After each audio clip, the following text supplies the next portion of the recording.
Welcome to the Creative Entrepreneur. Bob Baker here. Boy, oh boy, my guest this week is a true social media mover and shaker.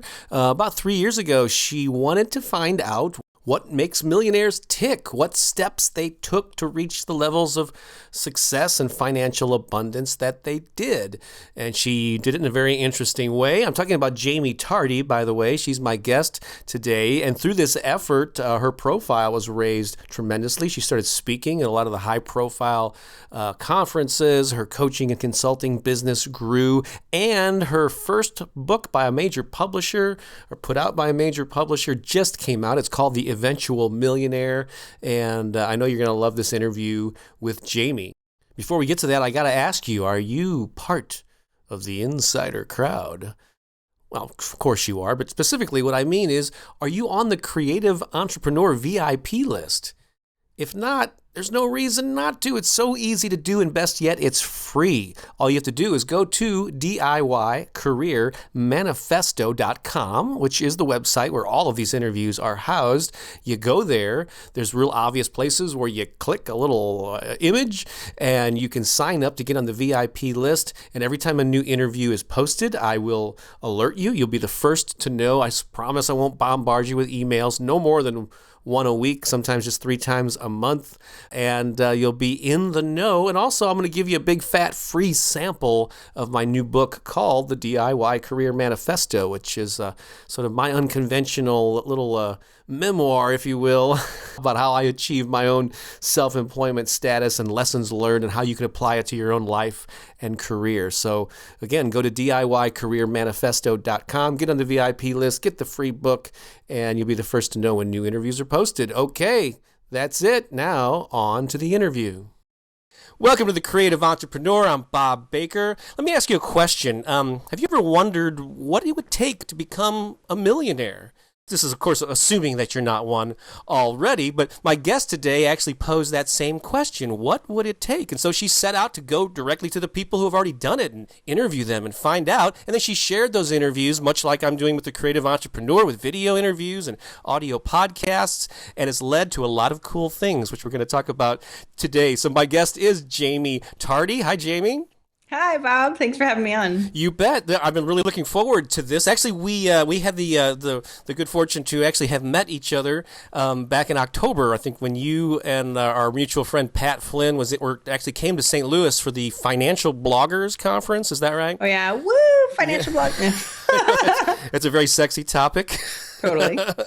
We're awesome. Yeah. And so I knew that Pat was having this meetup, but when I went, I didn't realize it. I recognized you immediately because I had been watching your show and aware of your efforts. Also, Derek Halpern was at that little meetup, and it was a fun time. So it was nice to connect with you. Where we planted the seed for this interview, so I'm really curious to find out about your journey here, because I know it's led to a book deal. You have a new book out, but let's go back and let's talk about real quickly sort of the background of what led to it. As I understand the story, because I've listened to you, and I've certainly listened to you interview others, but I've also heard you being interviewed on various shows. But didn't it kind of start, and you can go back if you even further than that, but with you being sort of in debt and maybe getting out of the typical day job world. But yeah, why don't you go ahead and tell the story. I want you to tell my story. I don't want to tell my story. I'll quiz you on my story. We'll see how it goes. I'll just give you a break. You can sit back and just say, "That's right, Bob. Move on." Yep, good job. Yep. No, so yeah, it is sort of the typical story, right? That lots of people really talk about. Like, I was unhappy in my job. Well, you go to school, and I picked something. I started out, actually, to go back a little farther, I started out in medical illustration, by the way. I don't know if you knew that. Oh, wow. I was going to ask if there was a creative. I know your husband is sort of in like a juggler or something. He's like an entertainer. Yeah, he's a performer. He's a contortionist and a performer. And so we have a crazy thing. So I was actually voted most artistic in my high school, by the way. Cool. Makes you a perfect guest for the Creative Entrepreneur. Awesome. Well, so it's kind of funny. But I ended up switching majors because I was like, well, I'm paying $50,000 a year to learn how to draw, and that's a lot of money. Right. So I switched to computers because I was really good at that. Anyway, that's a long story. I ended up going into computers and not liking the job that I had. Like, I would travel around the country It looked really good on paper, right? So I made just at six figures when I was 22, which was amazing, right? I was like, I'm awesome. Right. But it sucked. I was traveling around the country all the time when people would, call me up on a Friday and go, hey, Jimmy, you need to go make this customer who's very, very upset happy. Fly out today and you come back on Tuesday. And I'd be like, I have plans this weekend. That stuff was not fun. I had no control over my life, and that wasn't where I wanted to be. While the money was good, it wasn't worth it. And so you have that, like, this looks great on paper, but when you're actually going through and doing it, like, where am I? So I had a quarter life crisis, right, when I was like 24, going, what am I doing with my life? Because you go to school for so long, you do this stuff for so long, and you're like, this is what I think I want. And then you actually get there and you're like, oh, nope, now I get to start again. That sounds fun. Right. I think a lot of us get lulled into that American, dream of success, and you go to school and you follow the path that they say. But often it's not the most satisfying one. Yeah. Well, and that's the thing, and we don't know that. And I didn't know that. And of course, I wish I did, but it is what it is right now. And so you're stuck at this point of going, now what? And asking yourself that question. And of course, you don't know the answer to that either. So it's all this weird turmoil of like, well, I can't quit. And I have, especially for me specifically, I was in $70,000 in debt and I was the breadwinner. And so it was like, and I can't quit, right? We need a stable income. We had a house. We had, tons of debt.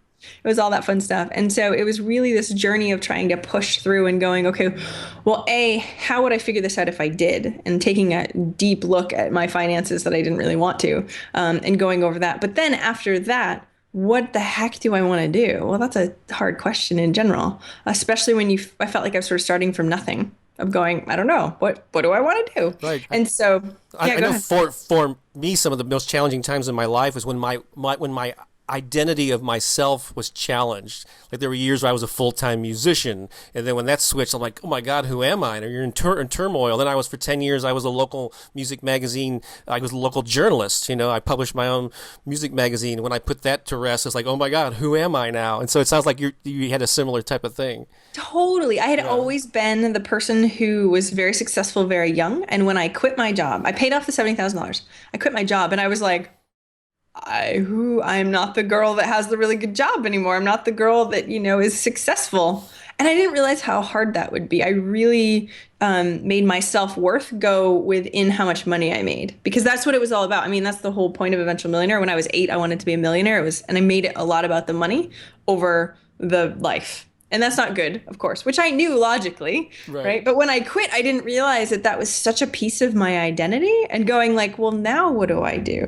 And it's something that sucks to try and wrestle with, because it's there, but you can't solve it like this, even if you want to, right? Right. And so being able to push through that is tough. It really makes you look at yourself, which is a good thing, I think, even if it's really, really uncomfortable. It's like, who am I? Well, if I'm not the person that is successful and I define myself by this, well, who am I? Right. And self-examined life or something like that. Right? Totally. There's some quote from some smart person. Thoreau or one of those guys. But so at some point where did the idea for the Eventual Millionaire show, I guess, that came out of this sense of confusion, right? Well, it's actually a crazy longer story. I'll do it as quickly as humanly possible. So I ended up finding what I love to do, which was coaching. I really liked helping people. People used to come to me all the time for things anyway. And so I started helping people like get out of debt and working on like more personal coach wise. And I ended up finding a mentor who was a business coach. And he ended up taking me under his wing for local business coaching for 2 years. And so I worked with him. So I didn't do anything online. I had quit my job. I was working with him offline, very hardcore, like 60-year-old guy who, sold $1 million business, telling me like the hardcore ways to do business, which was totally awesome, making me cold call like 50 people a day, which sucked. Like crazy stuff like that, really pushing me outside of my comfort zone. But Maine, I'm from Maine, or I was from Maine. I recently moved to Austin. But being able to sort of look at Maine as an economy and realizing it's the 49th worst state in the United States for business. Oh, wow. And so me being a business coach, with companies around there that would love to pay you but have no revenue, that sucks, right? And so being able to try and figure out a business model that worked there. And I went, you know what? I should go online. I have a degree in IT. I'm a huge computer geek. Like, why am I not online? And Kirk, who's my mentor, I mean, he's still my mentor to this day. He's a wonderful person. I had to sort of have that conversation of going, so I really want to go online. is this something that you want the business to do? Because he back then wanted me to take over his business. Mm-hmm. And so we had sort of the hard conversation of like, I can't pay you because that takes a long time to learn online marketing and figure that stuff out. And I can't, and I only got a paid per client. So I got paid a healthy chunk, and he got a chunk of the clients that I had before. And so we parted ways, which was really, I thought, kind of sad. But that's where Eventual Millionaire started to come up. The only reason why I resurrected this blog, because I had it when I was starting to get out of debt and it got corrupt and hacked and all that fun stuff. I brought it back just because I liked the name and I wanted to learn about blogging. And so it wasn't even this, I wasn't like, I'm going to interview millionaires, it's going to be great. I started talking about getting out of debt. And so I was like, I'm not even going to worry about this on my business coaching side. I'm going to use Eventual Millionaire as like a test blog to figure out how to get subscribers. Right. And it didn't have anything to do with business coaching at all for the first 6 months. Thankfully, the title works really well for business coaching, too. It does. Definitely. That's a similar story to to Pat Flynn, where he had a blog about taking this LEED exam thing for, green initiatives or whatever with building codes, and blogged about that and sort of just suddenly realized he was getting a lot of traffic, although yours maybe wasn't getting traffic, but you had started on the side, not really with an intention of expanding it into a business, and then came back to it, and then at some point, I guess the idea of the interviews came along, right? Yeah. Yeah. Well, I hated writing blog posts, and so so I'm in a mastermind group with Pat and a bunch of other really cool people, and they both Pat and my friend Maren Kate had podcasts, and so I had been doing this for a long period of time and like getting sick of writing, and they were like, "Why don't you start a podcast?" I'm like, "That's a great idea." And my friend Maren goes, "Why don't you interview millionaires?" Ooh. I know. I was like, "That's a great idea. I don't know any, but that is a great idea. I should definitely try and do that." And so being able to sort of have her plant that seed, I had done like one written interview from a millionaire, but I was like, oh, I can't believe he talked to me. You know what I mean? That sort of thing. Intimidated, yeah. Totally. I was like putting them up on a pedestal, like, oh my gosh, why would they ever talk to me? And sort of having that challenge of going, yeah, now I have to find, yes, I'm going to start a podcast. That sounds great. I would love to talk to millionaires. Who wouldn't love to talk to millionaires?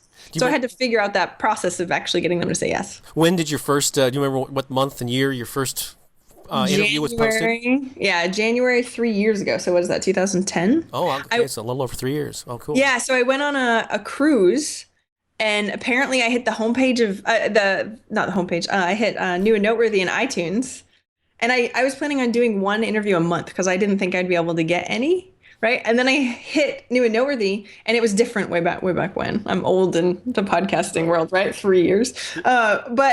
But it was different. So there was only one list of New and Noteworthy. So when you hit the New and Noteworthy, I was getting 1,000 downloads plus a day. Wow. And I was like, wow, this is awesome. I should do more of these. And so I started going like, well, maybe I can find some more. And I started bulking it up. And then it was really easy. It actually became a lot easier to find millionaires than I thought. And so I made it a weekly podcast shortly after that. And so, yeah, 3 years later, 140 something interviews now. 140. Wow. Nice. Now, yeah, I found that to be the case too. A lot of people feel that like some of their favorite authors or, people that they idolize are difficult to reach, and sometimes they are. Not everyone is going to respond to your emails or requests or whatever, but that's probably easier than you thought going into it, especially once you start building up a track record and a body of work that's getting a buzz, right? Now it's insane. I get introduced, like almost every day I get introduced to a millionaire. It's like the coolest networking tactic ever, right? Yeah. Like getting introduced to millionaires. But seriously, I mean, I'm meeting with one guy on Friday. It's just crazy the way that it works. So we're booked out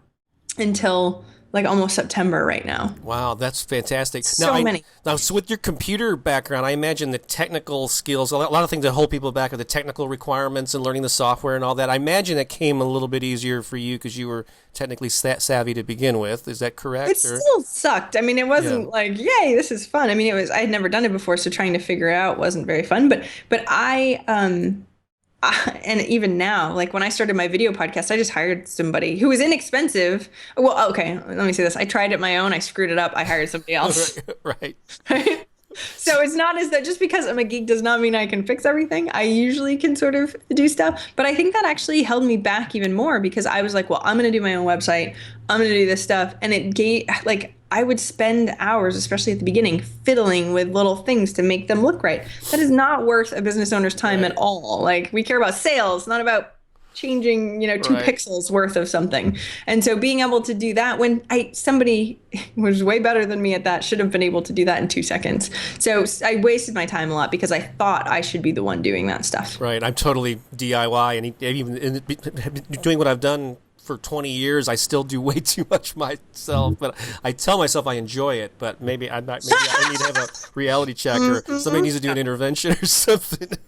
So I know the technical requirements are one thing, but also I know from having done this for years, being a journalist and so on, interviewing skills are a whole nother thing that you have to learn. And so did that come naturally for you? Because you're very comfortable maybe I started watching them later after your 50th or 75th or whatever one. Exactly. But didn't you have to learn that skill as well, and talking, listening, asking the right questions and all that? Definitely. I mean, the funny thing is as a coach, like I have to say one thing, as a coach, I was a really good listener, right? I learned about active listening. I learned about asking questions. I mean, as a coach, that's key pieces that I already knew. But before my very first millionaire interview, I had never interviewed anyone in my entire life, which is dumb. Do not do that. You should definitely interview someone before a millionaire, just so you know, because it was horrible. And don't go back and listen to it, Bob. And sometimes I'm on podcasts and I hate saying this because I know people will go listen to it. It's still on the site. So my first interview, like I was shaking and I turned bright red. Normally, thankfully, it was audio only. Okay. I had all my questions written down, and Frank McKinney, I've interviewed him like 3 times now, but that first one, man, the poor guy was so trying to be cool, and I couldn't think of anything to say. So I ignored whatever he said and just asked the questions on my list, and I couldn't think of anything else to say after. So I said the word excellent, I think 17 times in the entire interview. So he'd say something and be like, excellent, next question, excellent, next question. I know. It was so bad. I tend to say the word awesome a lot, I think, so I'm trying to train myself, Well, and my mentor, all right, you want a tip for that? My mentor goes, because I was like, wow, this is really kind of bad. And I had people commenting like, okay, if she could not say that, that would be good. And so my mentor, it's funny, I don't even know if I still have it. I had it on my desk for a really long time before my move, but it was a piece of paper, and my mentor, Kirk, goes, okay, let's write a list of all the words that could be like excellent that aren't. So it was a list of like 20 different words of, that sounds amazing. You know what I mean? Fantastic. Exactly. Intriguing. I would keep that right next to me. Exactly. I'm going like, okay, don't say excellent, right? So you just get out your thesaurus, I guess, right? That's what it was. It was kind of sad. Yeah. And now, I mean, I've done so many. I just make it a conversation. It's not a big deal. Like, I know intuitively a lot more than I ever did before. But again, a learned skill and not something that I'm personable. So that's good. And I was a coach, so I was good at listening and asking questions. But it took me a while before that all gelled. To get an interview show that I can be proud of. Cool. And so just I know you've got a number of interviews here, and so I want to get to my official list of questions, which we can kind of, I know, but I love this organic conversation too. But I know, so basically, after cranking these things out, you started gaining a attention, notoriety. You by association, you were, even though maybe you weren't a millionaire yourself, you were becoming this millionaire person, the eventual millionaire. And then, and a lot of perks come your way when you can create attention and provide value. And so I know a book deal came along. And when did that book come out? And is it called The Eventual Millionaire? It's called, I have one. Oh, you have one right there? I'm supposed to have one. Please hold it up. We should have sent you one if we haven't already. But yeah, it's called The Eventual Millionaire. And it came about, it's funny, it came out in February of this year. As I moved to Austin at the end of January and then launched my book 2 weeks later. It was a little insane. But yeah, it came out and it's been just a crazy whirlwind. It's so neat to, I don't know, get feedback from people, especially because I've always said that I'm not much of a writer. Thankfully, I have wonderful editors that will help me along, Right. But being able to go, you know what I mean? This is a book that I wrote from, all my research and all these years of working with interviews and millionaires and stuff like that. It's really cool to have a book. So were you able to pull like quotes from on the many interviews and pull the transcripts? I'm sure it's not just a book full of transcripts, but you use those as a lot of your reference points. Definitely. Right? Yeah, it's really cool because I remember a long time ago somebody was like, you should just do books of transcripts and that's it. Like, but I don't have enough time. Like personally, I wouldn't read a book of transcripts. Right. So what I went through and and this was for my own information. I really like this stuff anyways. What do millionaires think about goal setting, and what do they do, and what works for them and what doesn't work for them? Like, I wanted to know those questions. I wanted to know, do they have mentors or mastermind groups and that sort of thing? Like, what do they think of fear, and how do they get past fear? And so there's chapters in the book on each one of those, right? Like how they set goals, how they have fear, all that fun stuff. And thankfully with transcripts, it makes it really easy. I mean, I have like thousands of pages of transcripts now where you just search for the word goals and you have people giving you their down low of everything that they feel in goals, and then piling it all together and taking all that data and creating, what's an amalgam, I guess you can say, of all of those pieces. Because it's one thing to have one person say, well, this really works for me, but I wanted to figure out what a lot of them were doing. What the commonality was, yeah. There's a trait that was consistent, and you always have those outliers or whatever that do things differently, because I've been shocked. But, compilation, maybe there's a book called The Creative Entrepreneur in my future. Yeah. I would have to say that's an excellent idea. There's that word again. Yeah. I get a nervous twitch when I hear that word now. All right, Jaime. Well, it's been great talking about your background, which probably is going to take up like half of the interview. So we'll just kind of we'll just get through these questions as best that we can in the time that's allotted here. But I always like to ask, if you had to look back on your success of moving from having the day job, doing the interview show, you had the book out, your coaching business, I'm sure has grown as a result. What if you had to identify 3 key factors that were responsible for that in your own life? What would those be? Yeah, well, one of the issues that I had at the very beginning was mindset, like big time mindset issues, not real, like stopping myself a lot. Mm-hmm. And having that mentor. I've had a lot of mentors the entire time. So recognizing the fact that I had mindset issues was sort of that first key thing, like, oh, shoot, trying to do something about it was definitely another. So having mentors to be able to sort of show you lovingly, right? I take criticism, okay, but lovingly criticism is way better. So having somebody be there to go, okay, this is where you are now, but if you want to get to where you want to be, this is what you need to be doing, right? And so having my mentor kick me in the butt and doing 50 cold calls a day, and I was sort of like, this makes me insane. But it gets you out of your comfort zone a ton, and that's one of those other keys that I think I didn't understand at first. I just interviewed a guy named Grant Cardone, and he's all about hustle, and he's crazy with that. And I'm like, so how much do you really hustle? He's like, every second. I'm like, really? Every second, And it's really funny because my perception of how much work people did at the very beginning, when I was brand new to all this, I was, like I said before, tweaking my website and, doing stuff that wasn't what I determine active actions, right? I like to determine the difference between active actions and passive actions. Right? Passive actions are those things that are super comfortable, don't really affect, like they might need to be done, but they don't really affect, the trajectory of your business. Those active actions are usually the scary stuff that you don't want to do, right? Calling someone specific, sending an email that's really scary, closing a prospect, all those things are a little like, but those make up the biggest progress in your business. And trying to pay attention to those, I think, was really important. At the very beginning, I was doing a lot of passive actions, and my business was growing super slow. And I was just like, why is it going? You know what I mean? Right. Because I was spending time doing the stuff that wasn't really pushing my business forward. I was only working 20 hours a week at the very beginning. I work probably 30 or 35 now. But for the first 2-3 years, I was only working 20 hours a week because I have 2 small kids. And realizing how slow it was going at A, half the time of anybody else, and B, not very great with my mindset. So doing all the stupid little things that didn't really matter, it took a really, really long time. And so the shifts really came with somebody really helping me push outside my comfort zone and realize, like, high level people do this. And I'm like, oh. Yeah, and you're down there. Yeah. And I'm like, okay, how do I even get to there? That seems so scary. And it, of course, is a step by step. It's not like you have to jump. But knowing where I am now and going, okay, this makes sense. It just took me a long time. Right. But that's what's going to happen. And I see these people that I have mentors now that are up here, and I'm here now.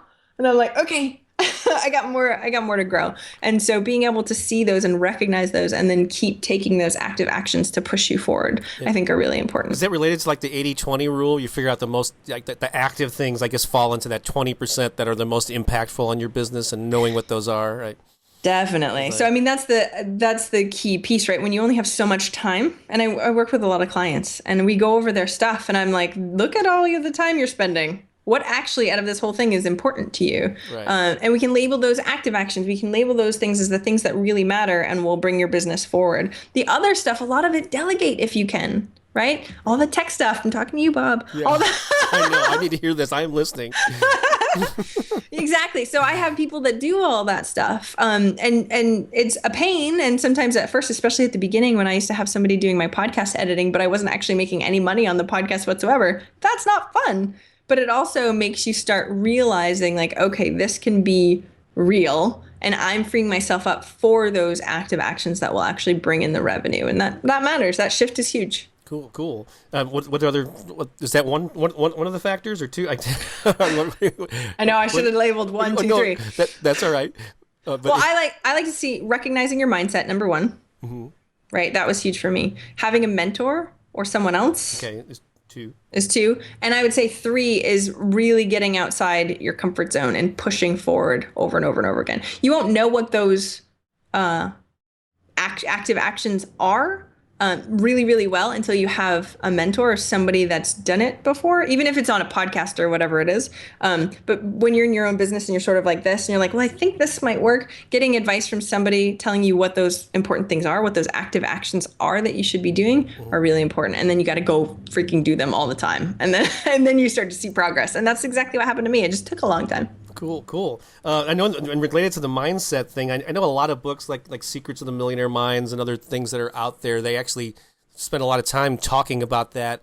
And I know a lot of people, maybe I used to do this too, will roll their eyes and go, just tell me what button to push. I don't want to know about how to think positive about this stuff. But it is huge, isn't it? Like the limiting beliefs that we carry around. And I bet have you discovered in your interviews with the millionaires that they address that a lot?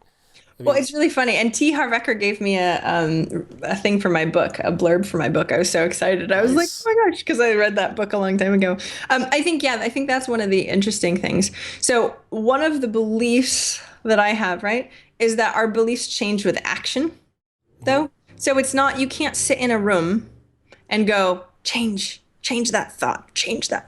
It's only like going through it and recognizing what are limiting beliefs and moving through them that actually gets you past them, at least in my experience. And in interviewing a bunch of millionaires, it is interesting to hear their before and after stories, right?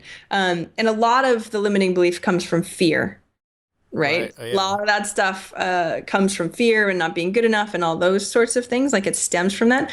That's basic humanity. I mean, most people don't feel good enough, and that's okay. But there are people that have gotten past it, so you can too, right? And so being able to see those things, I think, is huge. The one thing that I'll have to say on mindset is I don't want new entrepreneurs to be solely focused on mindset. I want them to be focused on action. Because at the very beginning, their mindset will grow as their action grows. I remember, getting new subscribers or getting new clients and going like, I just did that. I did that. That was awesome, right? Reading through kudos and emails of like, you changed my life, going like, I did that. That's great. That levels up your mindset too, because you're proving to yourself that you can do it. And so as you take those actions and move forward, that makes a big difference. When you can see the progress and see where you're going, that definitely levels you up too. And that just takes time and progress and that fun stuff. The other thing is staying positive though too, because sometimes it sucks. And so having a support network of people that can really try and keep you up there too is really important. I love that concept. I don't know if I've ever heard it quite expressed that way, but your beliefs don't truly change until it's coupled with action. It's the action, seeing the results of the action that then affect. So yeah, I've often thought it's a combination of the mental and the getting busy in the real world. You put those two together, and it's a powerful combination. But yeah, just sitting there and repeating an affirmation, while it can be helpful, it's not the full picture, right? So well, awesome. One of my favorite quotes, and of course I can't remember who said it, and maybe I'll botch it, but it's if you're sitting in the middle of the road, even if you're on the right path, if you're sitting in the middle of the road, you're not going to get anywhere. Nice. Right? I like that. And so it's like, that's what I remember at the very beginning, finding that quote and going, yeah, like I'm moving this far every day. So yeah, I'm going to get run over. And realizing like, okay, I have to get up and do as much as I can, even if it's not the right path. You know what I mean? Even if I'm winding all over the place, at least I'm moving somewhere. And that's what matters. Awesome. So let's talk about a challenge. Could you, if I were to ask you to maybe point out a business or a creative challenge that you faced in recent years and how you overcame it, what you learned from it, I would love to know that. So this is sort of a tech one that I go to because I'm supposed to be the one that knows this stuff, and I didn't. When I had blogged for 6 months, I was on. I got emailed from CNN. I was about to give up too, by the way. I was like, I'm not making any money. I don't know if blogging's for me. I don't like writing. And CNN emailed me. And I was seriously I told my mentor was gonna give up on the blog, and I couldn't pull the trigger. And then, a week later, CNN's like, "Oh, we wanted to feature your story on our website." I was like, "Oh," and then wow. So I was on their website. Then they asked me to go on their show. So I was on CNN Newsroom with Tony Harris, and then they pulled that content because it's syndicated to Yahoo. So this is a whirlwind week. This was actually after my very first NMX conference. This was like the week after. And I was like, this is amazing, right? And so the horrible thing is, though, I was on the homepage of Yahoo. My site went down, like, right away. Got right? A lot of traffic, yeah.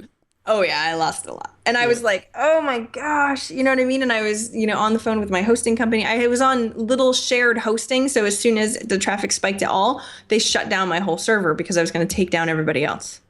So I was on the phone with them forever. And I was like, this is horrible, right? That's not that big of a deal, right? Like, oh, that sucks, but that's not that very big of a deal. This is the bad part. So I got on Yahoo's homepage again a few months later. Who knew? I never thought it would happen once, let alone twice. And dumb Jamie never changed that shared hosting. So I was on the exact same server. You never upgraded. They'd shut you down again, right? They shut me down again. This time there was a link right at the top of the homepage of the article. And I was up for 2 hours and I got 8,000 visitors in 2 hours. And I was on the homepage of Yahoo for 48 hours or something like that with my site being down. And I'm going, imagine how much traffic that would have been in, and it's my own stupid fault. Like, yeah, I didn't learn. So, I mean, there's a good story to the end of it. Like, I was just on Yahoo's homepage twice these past 2 months for the book launch, which has been awesome. But I have a new server this time. Yay, right?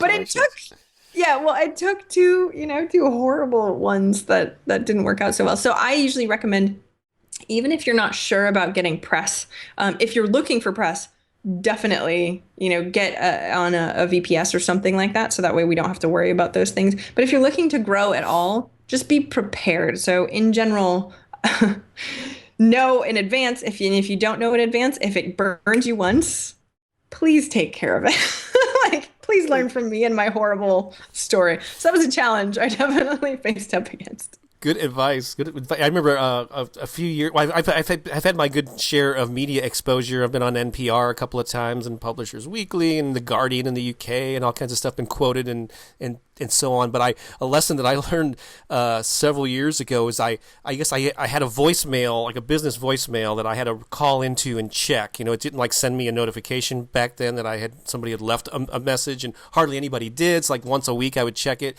But anyway, there was a message one time when I checked. It was somebody from the New York Times wanting to quote me on some music business thing, and he needed to hear from me that afternoon, like 2 or 3 days earlier. And I'm like, and I tried to call the guy anyway, just in case. But I said, I am setting up a system where I know immediately when somebody leaves a voicemail. And so sometimes they're like, I got to hear from you this afternoon or in 2 hours. Definitely. So that was a valuable media exposure lesson. My servers didn't go down, but I didn't get that much. It's insane, though. Missed opportunities, right? Like, these are all missed opportunities. Those are the things that are just going to come up as you go forward, right? So, there's nothing I can do about it now. Well, besides being smarter and, trying to preempt anything in the future. But I mean, you learn from your mistakes big time. You're like, okay, not letting that happen again. Or if you're smart, you learn the first time. I had to take 2 times before I learned. But, it is what it is. Awesome. And if you notice, Jamie, yes, I used the awesome word, which is not so excellent. Okay, so let's continue on here. Excellent. Excellent and awesome all at the same time. Okay, so this is an interesting question. If you could go back in time and have a conversation with your younger self and give your younger self 3 pieces of advice, I'm just curious what those would be. And these 3 pieces are, young Jamie, here's something that I recommend that you do the same because it really worked out for me. Here's something that I would recommend that you avoid because it was a time waster. You just didn't know any better. And then what is something that was really good that you would have kind of added into the mix earlier. And so let's hit them one at a time. Advice to your younger self, what would you do exactly the same?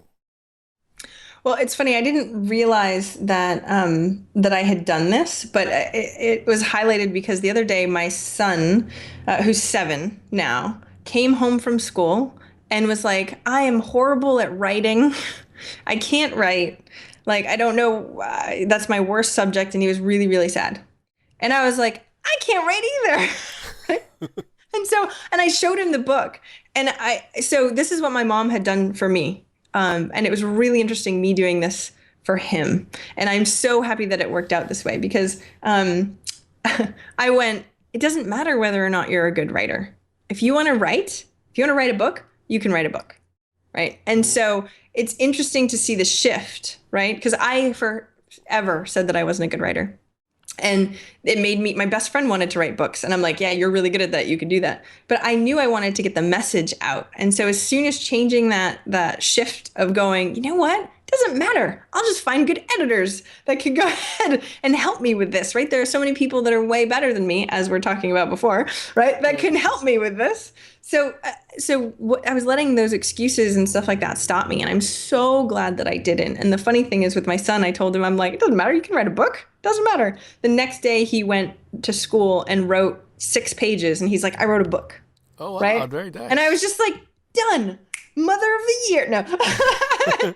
But I mean, I think that was really, really important. So being able to have that shift, to know that it was okay. So I knew going into Eventual Millionaire that I was going to have a book. I just didn't know exactly what it was going to be. And the opportunity came up and I was like, hey, look at that. Perfect. I'm not good enough, all that stuff. I'm like, yep, I'm going to write a book apparently. We'll see how this goes. Right. And I think that was a good piece. And I'm really excited that it worked out well. Cool. Well, one thing, just real quickly, even though, you eventually did get a book out, and I guess encouragement to your younger self is what you would be saying here. But what you ended up doing is you used a vehicle that you were more comfortable with, which was the interview format. So you didn't like force yourself to write a blog because that's what you thought you needed to do. You found a format of a conversation which came which worked for you, then led to the book deal, which I love writing now. Like, it's funny, while I'm like, it's not my forte, I'm not a writer. I write, so I'm a writer, you know what I mean? And I really enjoyed the process, and I tried to sort of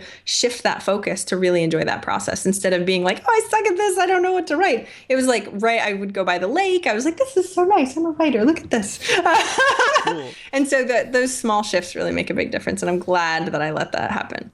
Anything you would tell your younger self to avoid, or what to stay away from? I really, really I mean, looking back now and seeing people emailing me that are like 16 years old, I'm like, why didn't I start then? I had lemonade stands. I had all that sort of stuff when I was younger. My dad had always told me I should work for myself.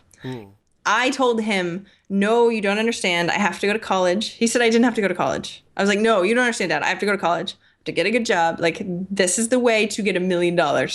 And yeah, I really wish that I would have paid attention to that. Like, I had a family and a house and stuff like that before I decided to go into entrepreneurship. And that's a lot of overhead. If I could have started when I was 19, though I bought my first house when I was 19, so I guess I can't really say that either. When I was 18 and didn't have a ton of expenses. Like, I really, really wish I did. When you're set up into college, it's way easier to test and try. When you're a little further in life and have lots of responsibilities, it's harder to do that. Now, don't get me wrong. I'm glad it worked out the way I did. I'm glad I learned at 24 that it was important, because instead of 32, where I am now. But being able to sort of see, I did just tell my age on your... You did. I'm not editing that out. No. I'm totally fine. I had somebody yesterday, or Noah Kagan goes, aren't you 18? I was like, that's why I say my real age, because you think I'm 18. That's all. Anyway, so I think that's really important. And that's why I really love talking to younger people. I'm so excited for my kids to sort of see what I'm doing, to know what's really possible out there. Because I don't think I knew at that point. My dad wasn't he was self-employed for a little while. He wasn't very successful at it. And so to me, I saw the struggle more than I saw, the other side of it. So I thought I had to get a good job. But he did what he could. You know what I mean? I think that's awesome. And now he's extremely proud. So that works out well. That's awesome. That's fantastic. And then what's some good stuff that you would recommend to your younger self to add into the mix earlier, now in hindsight? Yeah, a lot. Like the mindset issues, I think are huge. I was an introvert art kid that didn't talk to anybody. Oh, wow. Right? I went and did a speaking gig for a friend of my mom's because she had this entrepreneur group or whatever, and I went to speak with them, and she goes, "I never in a million years would ever thought that you would ever be on stage." She goes, "You were the girl in the corner reading a book or drawing, not talking to anyone." And I'm like, yeah, I forget. Like it's been such a shift, and I didn't think it was possible back then. I was so like, I'm not cool, a geek, you know what I mean? Right. And I didn't really come into myself until later when I felt like I was starting to become successful, and then I started getting better self-esteem and all that fun stuff. I really wish I added that element when I was younger, to really start pushing on that side of the fence instead of thinking that I was so small. And maybe it's just as a kid, you sort of have to go through that in order to come into your own. But I wish I had some mentors or something like that so that could have told me then from their experience on how it shifted. So maybe I could add it in a little bit earlier. Fantastic. See, I didn't use the word excellent or awesome. Fantastic. All right, we'll see how many new ones we got. I need to have my thesaurus laid out before me.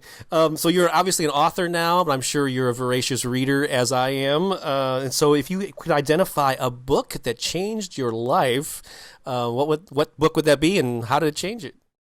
I could list 1,000 books, right? So looking at my life and the pivotal moments of it. Yes. Number one, the huge one was Dave Ramsey's Total Money Makeover when I paid off all that debt. Oh, wow. That was huge. And I know you only asked for one, but well, you can get more. I know, I'm going to get more. You can do that. Yeah. So the other one was The E-Myth by Michael Gerber. Now that's of course a classic, but I didn't understand that. And this is something that I think a lot of entrepreneurs need to see. Like we talk a lot about lifestyle businesses and all that sort of stuff too, but pulling out these systems and processes will free us up. Right? Having other people delegate to, right? Yes, will free us up for the stuff that we love to do. And I think that's really, really important too. And then another book, which is just my own sort of geekiness, is called The Singularity by Ray Kurzweil. Oh, wow. It talks about the future of technology, and I'm obsessed with that. So. Singularity. Oh, yeah. Kurzweil. He's the guy that invented the Kurzweil keyboard, I believe, too, and a lot of other things, longevity, and yeah. Exactly. So he works for Google right now in their artificial intelligence, and he's thinking that he's just insane in general. He runs a thing called Singularity University with a bunch of people talking about like what is technology going to look like in 50 years from now, and it's a movie. And there's a movie, or I think on Netflix or something. Yeah, there's a movie about him. Is it called The Singularity? I'm not sure. Yeah, it's on Netflix. It's called something Man. But that's right. Really, really good. Yeah, I highly recommend that movie too. Cool. So here's like a big picture question. Like, what's your big why? I'm sure we've touched on a number of times throughout our time together here. But bottom line, like, why do you do what you do? What motivates you to do all this stuff with Eventual Millionaire and your coaching clients, the book? How would you answer that, Jaime? Somebody told this to me, and I wasn't thinking big enough at the time, so it took me aback. And they said, "Jaime, you're changing the economy." And I'm like, nice. Whoa, like I got chills. Like, you know what I mean? That's really big. I'm looking to make an impact in the world, to help people quit their jobs and live better lives, to be with their kids more, to be able to have the freedom to do. We only have one life.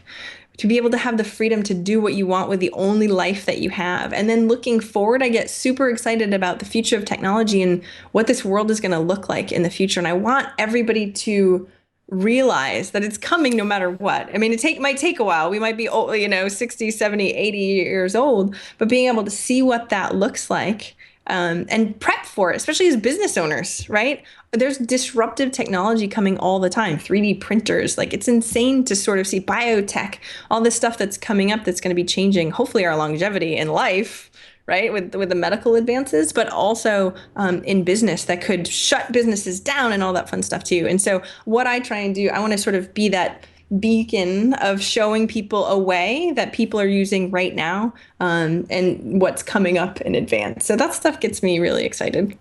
That's awesome. Wow, that is much more than just, oh, I just want to run a business and support my family. Yeah, you got to tap into Change the world. a bigger mission. Yeah, and there's nothing wrong with that. I mean, what a great thing that certainly helps you get out of bed every morning. Definitely. Be eager to work on your I was stuff. talking to one of my friends and I was like, well, the only reason why I want to be a millionaire is so I can afford the technology to fly to space, get biotech for my body. So that way, if I have cancer or something like that in the future, I can take care. You know what I mean? Like money is only a tool for things. And I already know those other things that are really amazing experiences and stuff that I want to have. And so you need to have a lot of money in order to do that stuff. Great attitude. And to retire, okay. Yes. So besides the, retirement, okay, too. Indeed. And then future plans. Obviously, you got. I'm sure you're in the middle of promoting the new book and all that stuff. But what's any big, hairy, audacious goals on the horizon for you? Yeah, one of the things that we're really working on right now is building a community. So I've got an insiders group of people mostly come to me right now. I'm sort of the masthead, right? So I get emails of, you changed my life, this was amazing, all that stuff. And these are of amazing, we call them eventual millionaires, right? These amazing group of eventual millionaires that we don't really have them talk to each other at all, but they're amazing. And they're like networking opportunities like crazy because these are really successful people in corporate or in business in general. Mm-hmm. And so I want to this year is really about forming a community and getting them to actually know each other. So it's not just, so I become the facilitator more than the masthead where everybody comes into me. I'm getting so many emails and I'm like, you should talk to you, but I don't have enough time to like introduce everybody, right? In the network. So being able to have this core community of people that can help each other too, I think is huge. Yeah. And it seems like part of the business model of when you have a successful podcast or platform or whatever, like John Lee Dumas and his Entrepreneur on Fire, he created a community. There's a fee involved there, but there's a lot of interaction.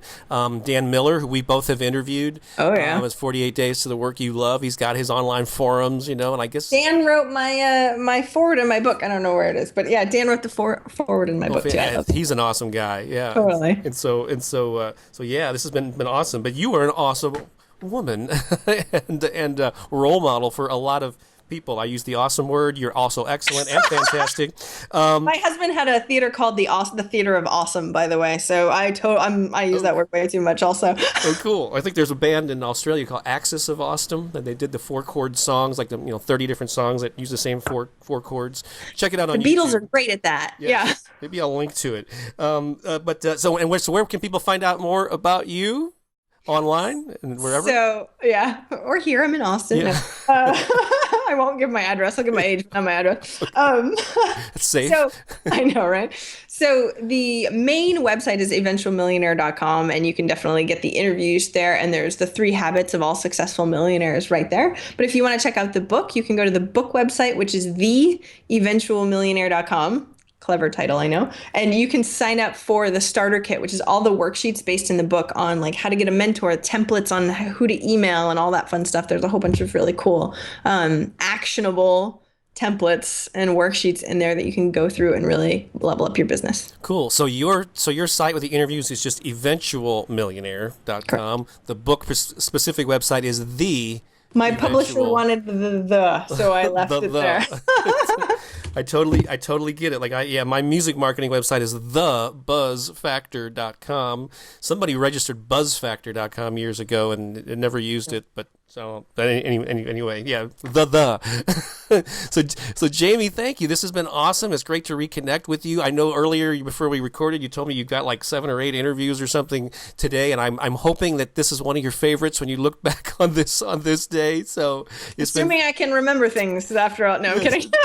This is my favorite interview of today, but it's the only one that I'm doing. So, so you are number 1 in my book. So thanks a lot. Continued success. I wish you well and continue to inspire people to do their thing and make the world a better place. Thanks so much, Bob. It's so nice to connect with you again. Take care. All right. Thanks for watching. And I'll be back next week with another interview. Leave us a comment on YouTube or on the DIY Career Manifesto site, wherever you happen to be watching this. And so long for now.